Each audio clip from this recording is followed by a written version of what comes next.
small town of Eldridge Hollow, a chilling legend haunted its residents. The Whispering Shadows, spirits said to lure people into the dense forest.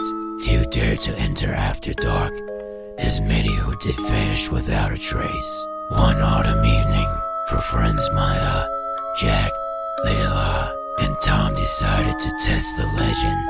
Armed with flashlights, they ventured into the woods, their laughter fading into an unsettling silence. Shadows flickered just beyond their lights, and an eerie stillness enveloped them. After an hour, they stumbled upon a dilapidated cabin. Its windows were boarded, and the door hung crook. Ignoring their unease, they stepped inside, where dust motes danced in the beams of their flashlights. Faded photographs and rusted kitchenware filled the space. Suddenly, a gust of wind slammed the door shut, sending chills down their spines. "Let's get out of here," Maya urged. But Tom, drawn to a dusty diary on a table, began reading.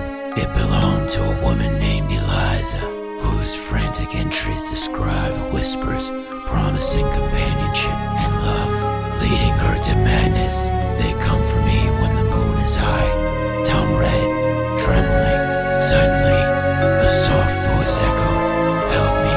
It drifted through the air, killing their bones. Leela gasped. "Did you hear that?" she asked. "It's just the wind," Jack replied.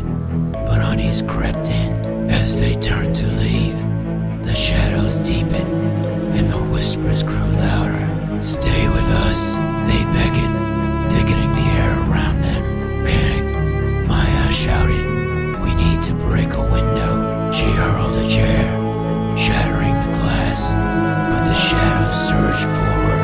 "Join us," they cried, echoing Eliza's fate. Desperate, the friends rushed to a side door and burst into the night, the shadows clawing at their heels. Emerging onto a familiar path, they didn't stop until they reached down. The whispers faded, but their encounter haunted them. Weeks passed, and Layla began hearing whispers at night, calling her name. Jack felt an inexplicable pull toward the forest. One morning, Maya disappeared. The remaining friends searched frantically, finding traces of her steps leading back into the woods. That night, as Tom and Jack sat in despair, they heard a familiar voice. "Help me, come back." It was Maya, pleading. They exchanged terrified glances, realizing they had to face the shadows once more.